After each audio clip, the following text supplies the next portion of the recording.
बांग्लादेश के हालात से आप वाकिफ़ हैं। तख्ता पलट हुआ वहाँ। शेख हसीना वाजिद को भाग करके फरार होकर के भारत आना पड़ा। तब से वो भारत में। बांग्लादेश में हुए तख्ता पलट के बाद बांग्लादेश की अंतरिम सरकार भारत को लेकर के बहुत एग्रेसिव है। बांग्लादेश का मीडिया भारत के ऊपर सवाल खड़े कर रहा है। बांग्लादेश में आए हुए फ्लड बाढ़ को लेकर के भी बांग्लादेश में बड़े प्रोटेस्ट हुए और उसके लिए भारत को जिम्मेदार ठहराया गया कि भारत ने त्रिपुरा और मिजोरम में जो बांध मौजूद हैं उनके दरवाजे खोल दिए और बांग्लादेश में उससे पानी भर गया। वहीं बांग्लादेश की फौज ने सरहद पर लगने वाली तारों की बाढ़ के काम को रोक दिया है।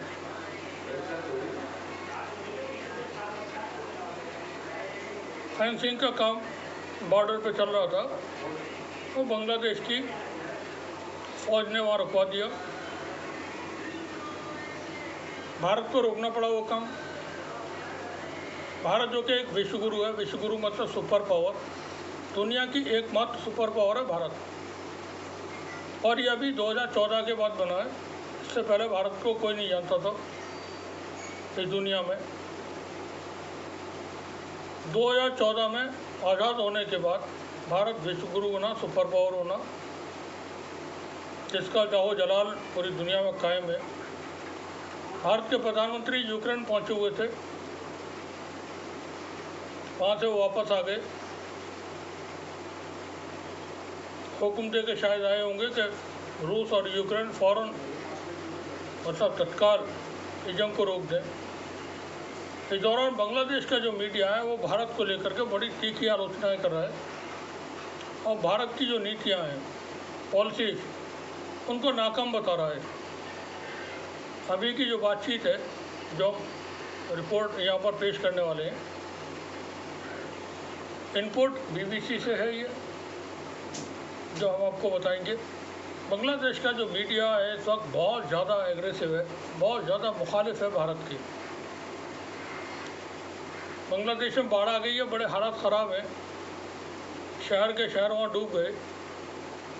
बड़े प्रोटेस्ट हुए, रातों में ये प्रोटेस्ट हुए और बांग्लादेश की आवाम इसके लिए भारत को जिम्मेदार ठहर रही है कि भारत ने ये पानी बांग्लादेश में छोड़ा है तबाही लाने के लिए, क्योंकि भारत शेख हसीना वाजिद की हुकूमत को सपोर्ट करता रहा है, इसलिए ये सब कुछ हुआ है। अब से 20 दिन पहले तकरीबन शेख हसीना वाजिद जो बांग्लादेश की प्रधानमंत्री थी, वो बांग्लादेश छोड़ करके उनको भागना पड़ा, फरार होना पड़ा। बांग्लादेश की मिलिट्री ने, आर्मी ने कह दिया था आपके पास 45 मिनट हैं, आप जाना चाहती हैं चली जाएं, वरना आपको हम प्रोटेक्ट नहीं कर पाएंगे। 5 अगस्त को शेख हसीना वाजिद के इस्तीफे के बाद शुरू हुए विरोध प्रदर्शनों में शेख हसीना की पार्टी अवामी लीग के नेताओं और समर्थकों पर बहुत सारे हमले हुए। साथ ही अल्पसंख्यकों, माइनॉरिटीज़ पर भी हमले की खबरें आई थी। बांग्लादेश की जो मौजूदा सरकार है वो आश्वस्त कर रही है, लोगों को एश्योर कर रही है कि अल्पसंख्यकों के साथ किसी तरह का कोई भेदभाव नहीं किया जाएगा। बांग्लादेश की जो इंटरिम गवर्नमेंट बनी है, जिसके मुखिया प्रोफेसर मोहम्मद यूनुस हैं, उन्होंने राष्ट्र को संबोधित कर संदेश दिया और आश्वासन दिया कि बांग्लादेश में जितने भी माइनॉरिटी सेक्शंस हैं वो सब पूरी तरह सिक्योर हैं, उनके साथ किसी भी तरह का कोई हिंसा नहीं होगी, कोई भेदभाव नहीं होगा।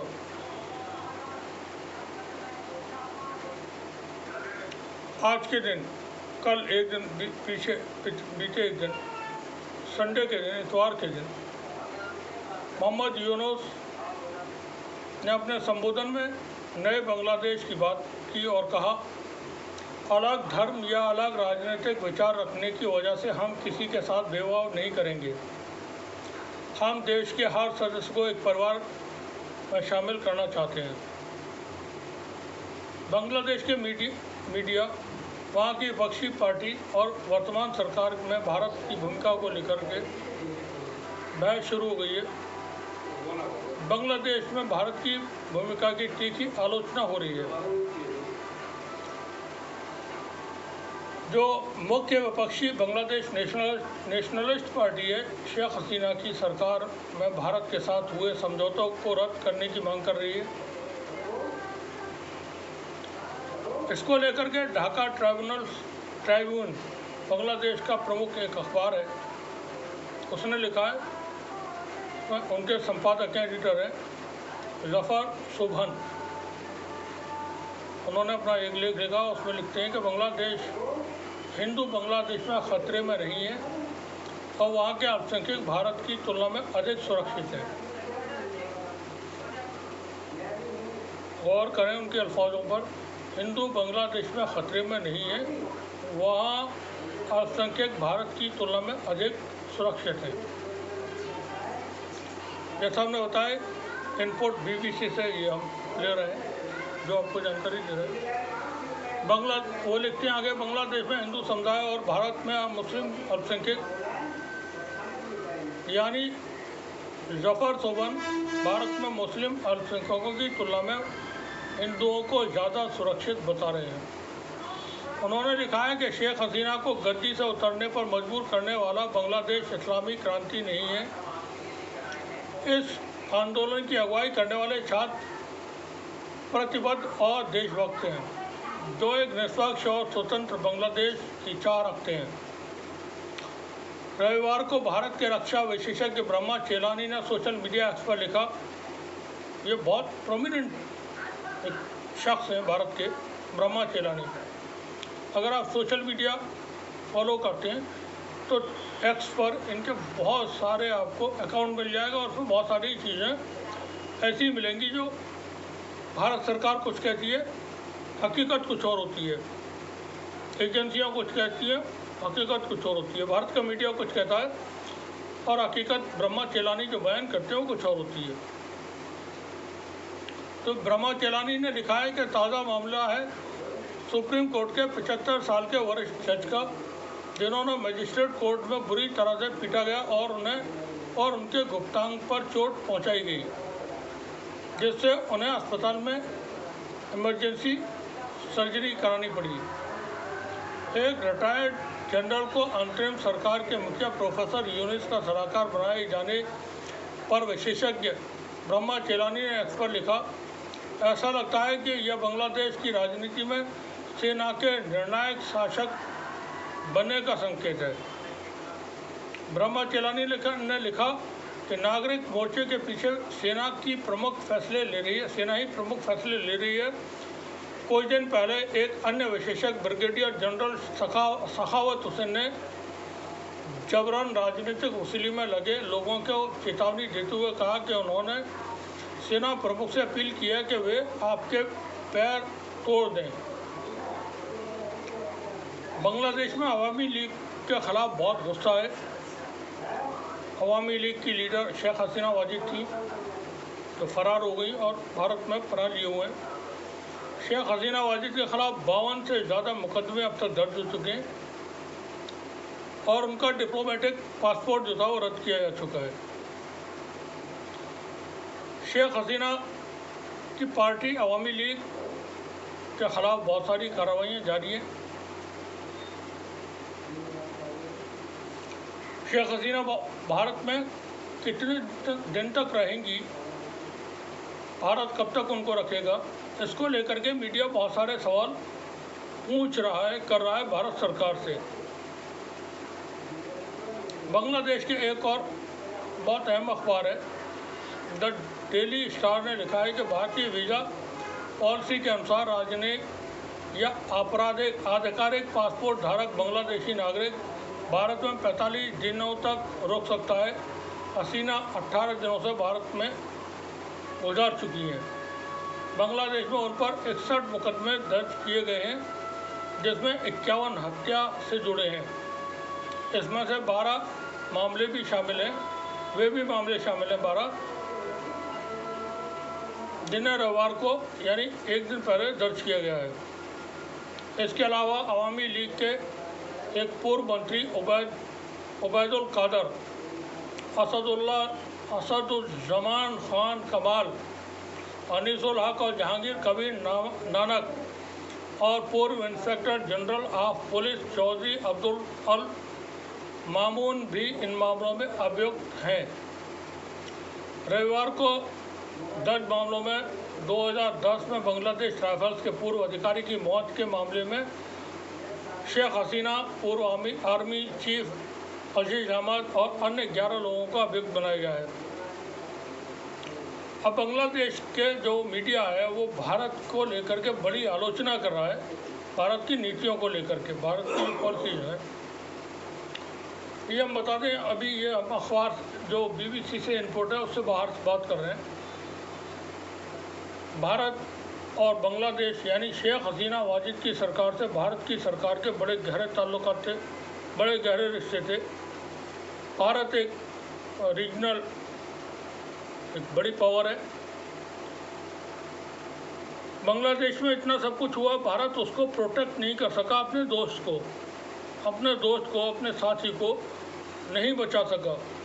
हद यह है कि भारत की सरकार ने प्रोफेसर मोहम्मद यूनुस की सरकार बनने के बाद उनको मुबारकबाद दी। आप किसके साथ हैं भारत ये नहीं तय कर पा रहा है, आप शेख हसीना के साथ हैं या मोहम्मद यूनुस के साथ हैं। बांग्लादेश की फौज ने सरहद पर लगने वाली जो बाउंड्री वॉल है या फेंसिंग है उसका काम रुकवा दिया है। और भारत की सरकार खामोश है, किसी तरह का कोई रिप्लाई नहीं है। उधर लद्दाख में 4060 स्क्वायर किलोमीटर ज़मीन भारत की लद्दाख में, लेह में चाइना कब्जा करके बैठा हुआ है। भारतीय जनता पार्टी के पूर्व सांसद वरिष्ठ सदस्य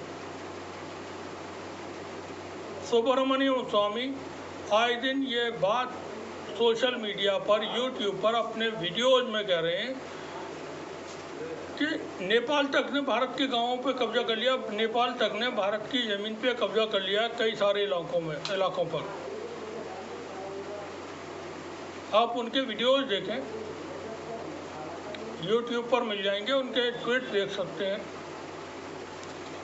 अब बांग्लादेश का मीडिया भारत की जो पॉलिसीज हैं उनको लेके आलोचना कर रहा है, क्या कह रहा है वो हम आपको बता रहे हैं। जो बांग्लादेश का विपक्ष है नेशनलिस्ट पार्टी BNP, उनके नेता हैं अमीर खसरूम महमूद चौधरी ने अंग्रेजी अखबार द हिंदू को दिए इंटरव्यू में कहा कि बांग्लादेश को लेकर भारत की नीति पूरी तरह फेल हो गई है। Yes, it is totally failed, I am agreed. उन्होंने कहा बांग्लादेश को लेकर भारत की आधिकारिक नीति पूरी तरह से विफल रही क्योंकि उस पर एक इकोसिस्टम का दबाव था भारत की नीति पर, जिसमें ताकतवर अधिकारी, रिटायर्ड राजनयिक, विचारक और पत्रकार शामिल थे। इसमें ज़मीन पर राजनीतिक नव दे के बिना सुरक्षा को प्राथमिकता दी। BNP की नेता और पूर्व प्रधानमंत्री खालिदा जिया सत्ता परिवर्तन के बाद जेल से बाहर आई है। अंतरिम सरकार में BNP प्रमुख फैसले लेने वालों में से एक है। कई लोग खालिदा जिया को भारत विरोधी के रूप में पेश कर रहे हैं। अमीर खुसरो, क्योंकि प्रोनाउंसिएशन में थोड़ा सा डिफरेंस आ जाता है, तो खसरो कहते हैं बंगाली में, या हम खुसरो इस्तेमाल कर रहे हैं, ने भारत से आग्रह किया है कि बांग्लादेश में इस समय चल रही जनता की भावना का सम्मान करे। उन्होंने ये भी कहा कि भारत में 2014, 2018 और 2024 में अवामी लीग सरकार को बार बार मान्यता दी और असल में उन्होंने इस तीनों चुनाव में अहम भूमिका निभाई, यानी भारत बांग्लादेश के चुनाव में भूमिका निभा रहा था, ये वो कह रहे हैं। तो भारत की जो नीतियां रही हैं उसको लेकर के बांग्लादेश का जो मीडिया है वो बहुत आलोचना कर रहा है। भारत की हुकूमत, भारत का जो इस्टेब्लिशमेंट है उसको ये तमाम चीज़ें देखना चाहिए कि हमारे पड़ोसी मुल्क में इतना सब कुछ हो गया और हम उसको प्रोटेक्ट नहीं कर पाए, जो हमारा अपना था या हमारा अपना एलाइज था। शेख हसीना वाजिद की हुकूमत उसको तो भारत की मौजूदा सरकार, नरेंद्र मोदी की सरकार, आरएसएस की सरकार बड़ी अहमियत दिया करती थी।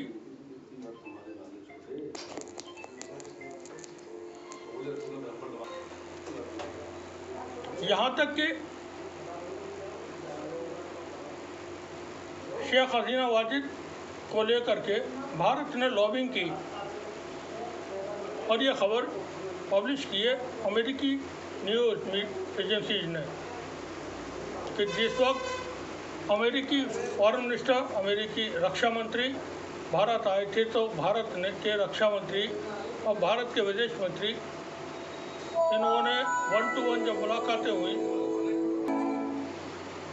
उन मुलाकातों में अमेरिका के साथ लॉबिंग की कि बांग्लादेश की मौजूदा सरकार यानी शेख हसीना वाजिद की सरकार को अमेरिका प्रोटेक्ट करे, उसकी हिफाजत करे। ये पूरी खबर अमेरिकी मीडिया ने पब्लिश की है। बड़ी दुविधा है भारत के साथ। भारत के गृह मंत्री कह रहे हैं छत्तीसगढ़ में हुए अधिवेशन में, जो भारत के राज्यों के सेक्रेटरी के साथ अधिवेशन था, कि 2026 मार्च तक हम भारत से तो माओवादी जो चीज़ें चल रही हैं देश के अंदर, उसको समाप्त कर देंगे। 24-25 में माओवादियों को लेकर के भारत की क्या योजना रहेगी और ये जो बांग्लादेश में तख्ता पलट हुआ है उसके बाद क्या चीज़ें रहेंगी, इसे आप समझने की कोशिश करें। बांग्लादेश भारत का पड़ोसी देश है।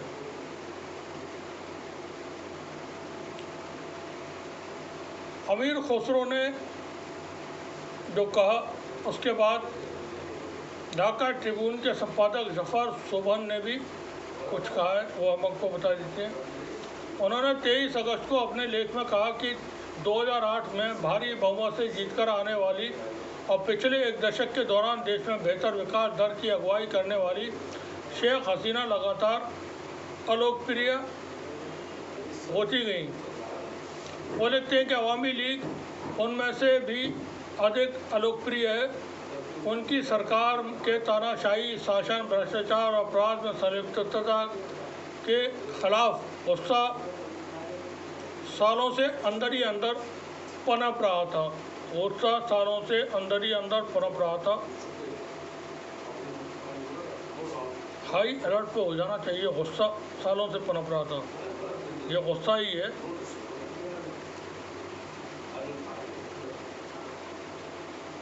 जो लोग कहते थे फिर बाद में गुस्से में, सिंहासन खाली करो, जनता आती है।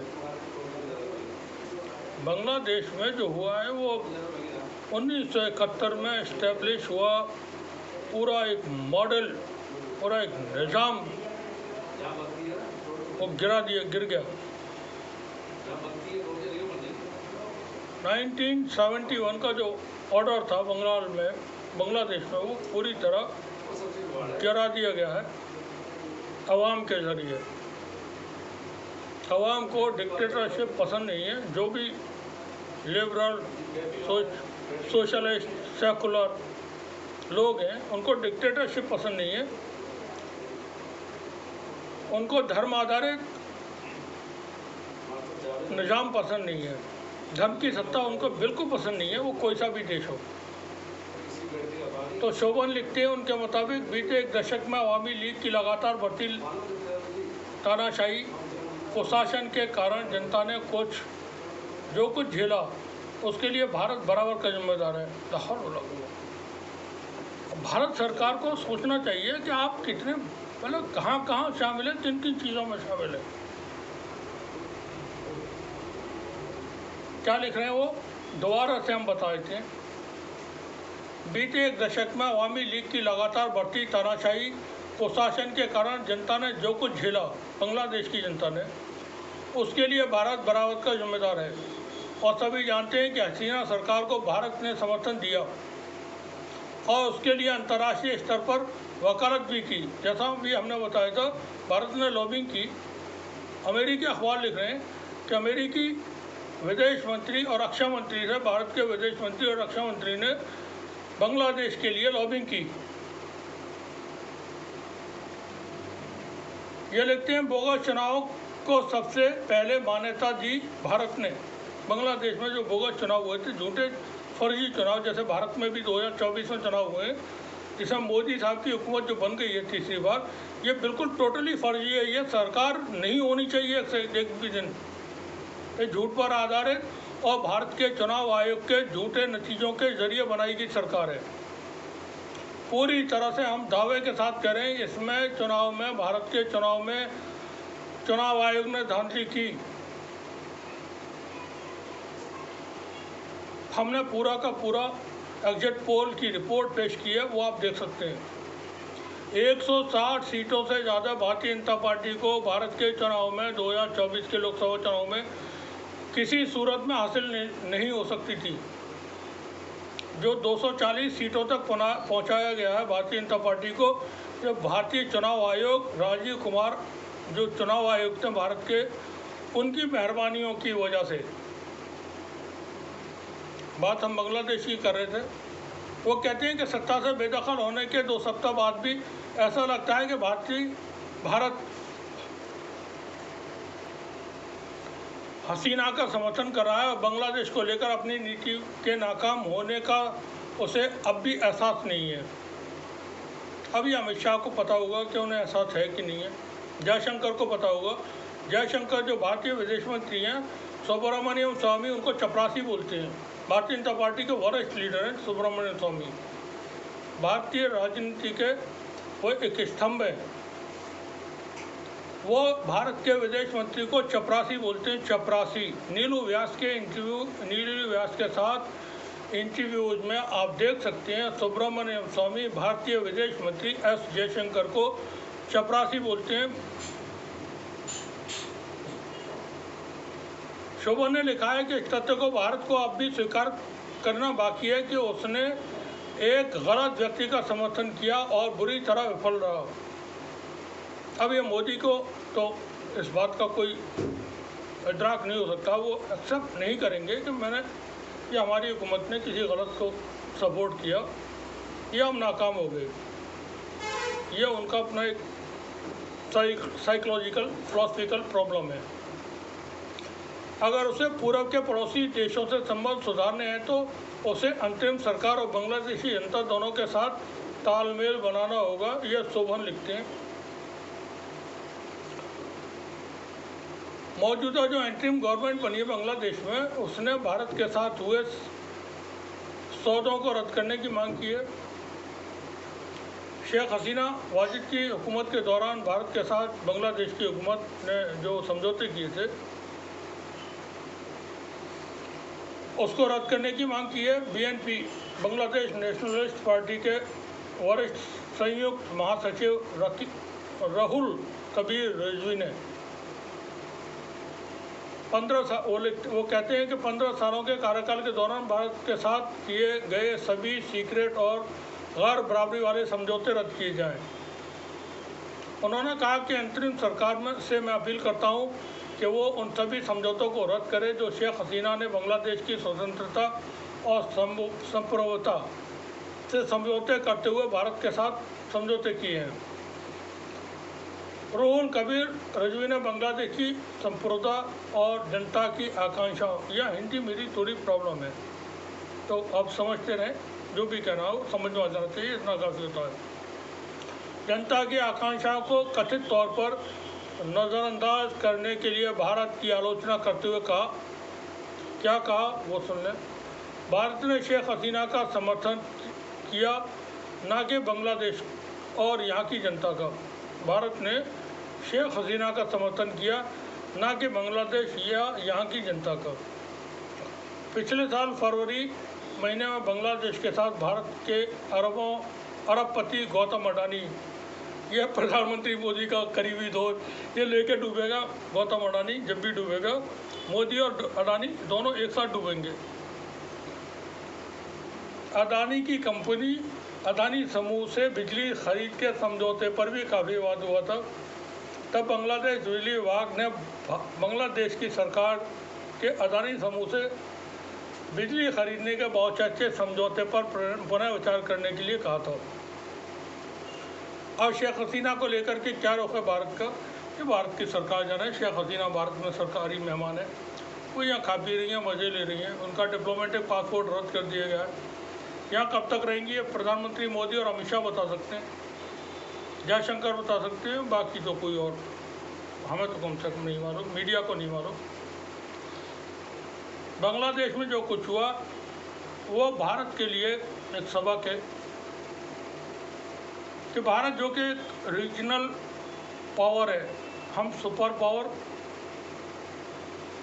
जैसा आरएसएस कहता है कि भारत एक विश्वगुरु है, हम भारत को अकेला एकमात्र विश्वगुरु मानते हैं। धरती पर भारत के अलावा कोई सुपर पावर नहीं है। वन एंड ओनली वन, माँ Bharati, RSS Maa Bharati is the only super power in the universe.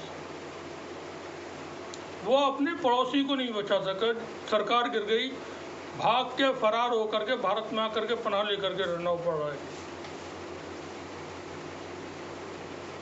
बड़ा हुआ तो क्या हुआ, जैसे पेड़ खजूर, पंछी को छाया नहीं, फल लगे अति दूर। शुक्रिया आप सभी का, खुश रहें, कोशिश करें अपनी ज़िंदगियों में झूठ न बोलने की।